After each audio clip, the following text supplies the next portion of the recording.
Después de una larga ronda de negociaciones, el pasado 30 de septiembre por fin concluyen las renegociaciones del NAFTA. En este video te explico en qué consiste este nuevo NAFTA, que además ya tiene nuevo nombre y es TEMEC. Por favor, acompáñame.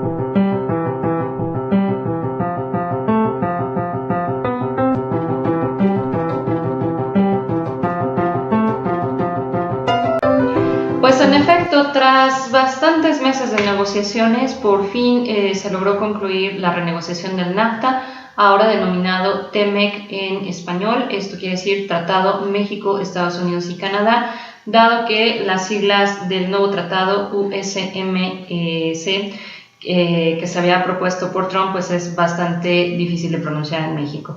Ese USMCA quiere decir igual Tratado Comercial de Estados Unidos, México y Canadá. Pues bien, independientemente del nombre, ¿qué es lo que pasó con este nuevo NAFTA? ¿Qué expectativas podemos esperar en la región? ¿Y quiénes son los ganadores y los perdedores en este nuevo tratado? Pues indiscutiblemente podemos hablar que los perdedores somos todos los consumidores, dado que las nuevas disposiciones del tratado para ciertos sectores como es el automotriz, el textil y el farmacéutico, lo único que van a lograr a través de las nuevas disposiciones de origen es encarecer el precio final para el consumidor. Por lo tanto, pues yo creo que eso es una muy mala noticia para lo que es el mercado norteamericano de fabricación de autos. Hablamos de Ford, hablamos de General Motors, hablamos de Chrysler, dado que el encarecimiento que va a originar el tratado, el encarecimiento que va a originar el tratado a los bienes de la industria automotriz va a ocasionar que el mercado quede completamente a merced de bienes europeos, autos europeos, o autos asiáticos, quienes de seguro están celebrando esta renegociación. Pero vámonos pauta a pauta. En efecto, el pasado 30 de septiembre por fin se notifica por parte de las autoridades de los tres países que la renegociación del tratado ha sido concluida. En este momento se espera, obviamente, que el tratado sea ratificado por cada uno de los congresos de los tres países, en nuestro caso por la Cámara de Senadores, que es quien tiene dicha facultad.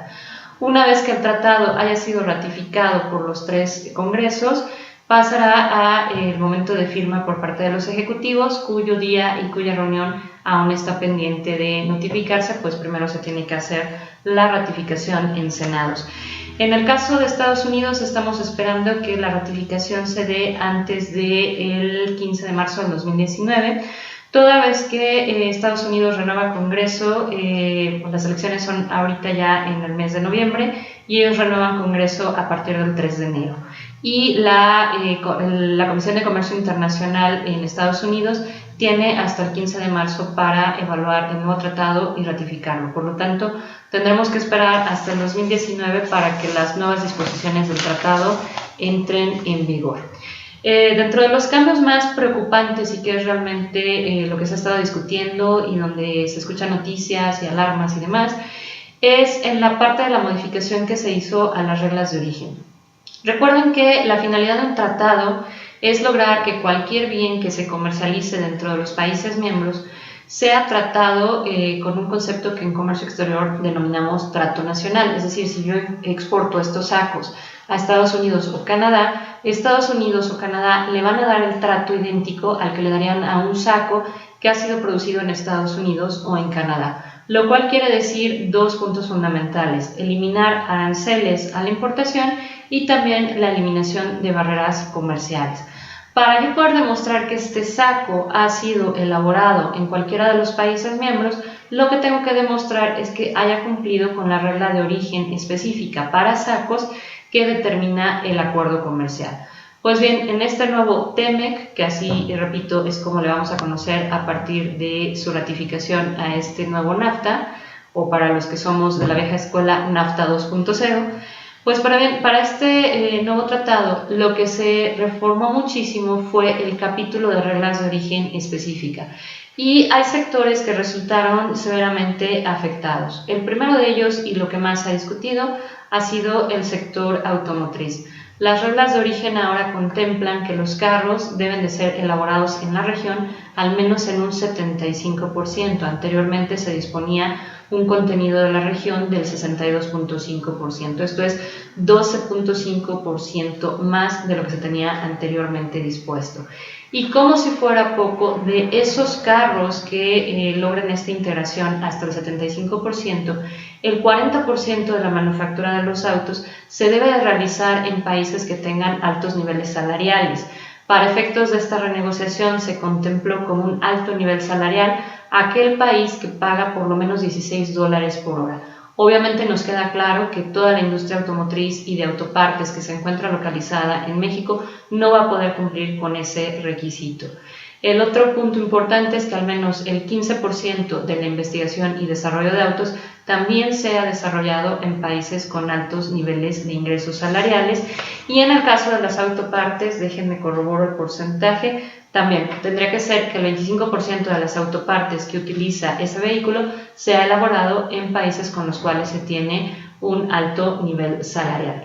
Si bien queda claro que Trump piensa que ganó la contienda porque esto va a lograr que las armadoras de auto que se encuentran fuera de Estados Unidos regresen a Estados Unidos para el ensamble de autos, lo que él no ha contemplado es el efecto que tiene ya en lo que es el comercio al detalle estas disposiciones. Toda vez que habrá que preguntarle al consumidor norteamericano si está de acuerdo en comprar autos más caros a partir de que entren en vigor estas nuevas disposiciones, que si bien van a tener un periodo de transición de 5 años, al final de estos 5 años lo único que se estará logrando es incrementar el costo de fabricación y por ende el precio final del producto de estos autos que sean ensamblados y fabricados en la región del TEMEC. Así que pues esta es una muy mala noticia para efectos del consumidor y muy buena noticia para, como les comentaba anteriormente, los europeos y los asiáticos, que deben de estar tocando las campanas al vuelo porque saben que finalmente, aunque paguen aranceles de importación por esos autos a su entrada a Estados Unidos, van a ser más competitivos que los propios autos y autopartes que se están produciendo en la región del NAFTA. Entonces, señor Trump, cuanto lo lamentamos, es claro que usted no estudió nunca ninguna materia relacionada a macroeconomía y microeconomía, porque usted no entiende el concepto de juego de suma cero, y lo que usted acaba de hacer con esta renegociación del tratado es precisamente eso, un juego de suma cero en donde no hay ganadores, tampoco hay perdedores, pero simple y sencillamente va a lograr un estancamiento en la comercialización de los autos que se fabriquen en la zona del TEMEC. Ese es uno de los sectores que resultó más afectado. El otro sector interesante es el sector energético. Se reconoce en este nuevo tratado y aquí México sí resulta altamente beneficiado porque se reconoce que México tiene la propiedad directa de todos los hidrocarburos que se fabriquen en su subsuelo, así que esto se le da el pleno reconocimiento a México. Sin embargo, esto no implica que empresas extranjeras puedan venir a producir y extraer petróleo a México. Entonces, esto abre un campo muy interesante para poder realmente lograr tener mejores condiciones en materia de hidrocarburos en territorio nacional. El otro sector que también resulta afectado es el sector textil. También se modifica sustancialmente el capítulo de reglas de origen específicos para este sector, y ahora para que una prenda se considere originaria de la región, es decir, este saco, la tela que se ocupa en los bolsillos, los cierres y el hilo para coser que se esté ocupando tiene que ser originario de la región.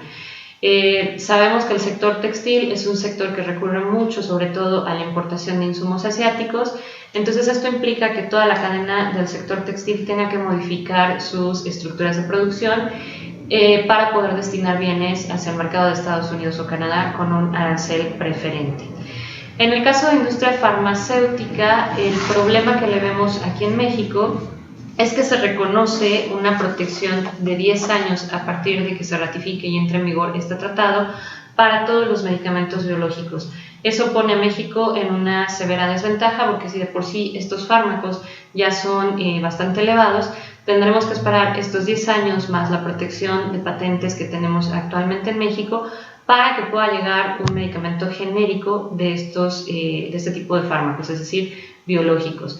Esto obviamente afecta sobre todo al paciente que tiene alguna enfermedad crónico-degenerativa y que recurre a estos fármacos para el tratamiento de su padecimiento.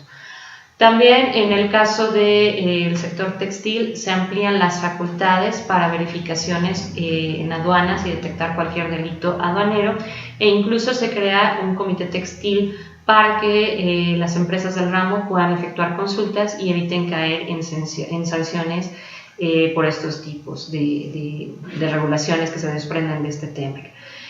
En cuanto al acero, Estados Unidos sigue firme en que va a mantener las cuotas arancelarias del acero, no las va a eliminar. Y ahora, para los productos que sean intensivos en su manufactura en el uso de acero, también se requiere que ocupen el metal, es decir, el acero, de la región, y que por lo menos demuestran tener de un 65 a un 75% de acero regional. Eso es bastante contenido de acero de la región, y México sí está en gran desventaja, puesto que nuestras dos acereras no tienen el nivel de producción que deberían de tener, y somos un país que recurre mucho a la importación de acero.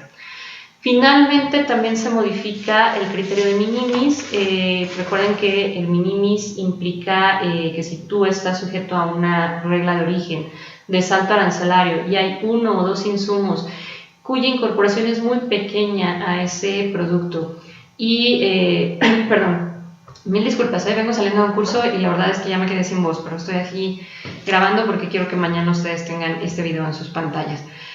Repito, en este salto arancelario hay uno o dos insumos que no cumplen con la regulación de cambio o salto arancelario. Se ocupaba el minimis, que implicaba que el valor de estos dos materiales no originarios no debía de exceder del 7% del precio del artículo que se está exportando. Hoy en día modifican el minimis y pasamos de un minimis del 7% a un minimis del 10%, lo cual obviamente hace un poquito más difícil cumplir con este criterio. Respecto a algunos beneficios, el trigo de México para efectos de exportación seguirá recibiendo trato nacional tanto en Estados Unidos como en Canadá. Por ahí se han tenido serias disputas respecto a que el trigo no era nacional. Y en el caso de los minoristas, ahora se va a obligar a los minoristas que exporten sus productos a el pago de aranceles. Entonces, en el caso de México, se tiene una cuota de $100 para no pagar impuestos por productos que se estén comprando a minoristas en Estados Unidos o en Canadá. A partir de los $100 con un centavo, ya se tendrá que pagar aranceles por el centavo exento o excedente de esta cuota de $100. La duración del acuerdo se ha pactado que dure 16 años y este acuerdo se tendrá que estar revisando cada 6 años. Sin embargo, el hecho de que se revise cada 6 años no quiere decir que se va a abrogar o a cancelar, sino que solamente se analizará si las disposiciones siguen siendo válidas para ciertos sectores o es necesario hacer algunos ajustes. Y otro de los puntos benéficos del acuerdo es que se logró obligar a los 3 países a que se sujeten a las normas y disposiciones laborales de la Organización Internacional del Trabajo, lo cual obviamente presenta el reto para la próxima administración del señor AMLO de ver qué va a hacer para efectos de evitar que los migrantes se vayan en ese estatus de migrantes hacia Estados Unidos y cómo va a ser para generar empleos mejor pagados y de forma tal que la gente no se tenga que ir hacia Estados Unidos de Norteamérica, toda vez que con estas nuevas disposiciones de sujetarse a las normas de la Organización Internacional del Trabajo, queda claro que muchos empleos en Estados Unidos que se desarrollaban por personas migrantes, tanto de México como de otras zonas de Latinoamérica, van a tener menor oportunidad de seguir desarrollando esas actividades. Eso es en conclusión el nuevo NAFTA. En realidad, realmente lo que vale la pena hacer en estos días es analizar el anexo de reglas de origen específicas para el sector en el cual cada una de sus empresas está inmerso y verificar cómo van a afectar estas reglas una vez que entren en disposición este tratado para efectos de sus exportaciones. Si es factible con el actual mecanismo de producción lograr esa incorporación y esa característica de bien originario, o si va a ser necesario hacer cambios en las recetas de producción y la adquisición de insumos para poder obviamente responder a las nuevas demandas de este acuerdo comercial. Esto ha sido todo por mi parte en esta sesión. Les deseo el más excelente jueves y nos vemos la próxima semana, en donde voy a estar hablando de por qué estamos llegando a este panorama que ya en prensa se empieza a nombrar como guerra comercial. ¿Por qué estamos viendo un Brexit? ¿Por qué Trump llegó a la presidencia de los Estados Unidos? ¿Por qué AMLO llega a la silla presidencial de México? ¿Por qué tuvimos que renegociar el NAFTA? Etcétera, etcétera. Eso lo estaré comentando la próxima semana. Les soy sincera, era un tema que no quería realmente trabajar y que no quería realmente publicar un blog al respecto, porque sé que suena alarmista. Sin embargo, apenas el día de ayer estaba leyendo las noticias y ya actualmente la OMC está preocupada por lo que parece ser un panorama internacional de guerra comercial. Entonces, antes de que entren en pánico ante estas noticias, me gustaría comentarles qué se refiere o a qué se refiere la OMC con esto de guerra comercial y qué es lo que está pasando, por qué estamos enfrentando este entorno comercial y este entorno político que parecería estar en contra de la globalización y más a favor nuevamente de un mercado interno más que de la apertura comercial. Eso con todo gusto lo comentamos la próxima semana. Pues bien, muchísimas gracias a todos. Saludos a Pedro. Prometí saludar aquí a quienes me han estado contactando. Saludos a Pedro, a Roberto. Roberto, ya te respondí por ahí tu correo electrónico, entonces espero que me puedas contestar. Saludos a Katia, espero que te haya servido mucho la asesoría, Katia. Saludos por ahí a Iro, a Bregadares, etcétera, etcétera. Muchísimas gracias a todos por sus lindos comentarios. Es muy padre saber que hay alguien detrás de la pantalla que está apreciando la labor que estamos haciendo. Así que muchas gracias por su apoyo. Cada vez me sorprende más porque cada que yo subo un video los días jueves me doy cuenta que hay nuevos suscriptores y la verdad es que no esperaba esa tasa de crecimiento en un canal que es de formación, que está en México y que realmente va destinado a tocar temas muy específicos de una empresa como es el comercio exterior y como es la gestión empresarial. Así que de verdad, muchísimas gracias por su apoyo. Recuerden, si aún no se han suscrito, les va a aparecer el logo de GMO y pueden dar clic ahí al final del video para poder quedar suscritos al canal. Y por aquí les voy a poner también el link a otros videos previos, sobre todo lo que es la certificación de origen, para que entiendan a lo que nos estamos refiriendo en este episodio. Y sin más, pues nos vemos el próximo jueves. Les agradezco a todos su atención y que tengan un excelente día.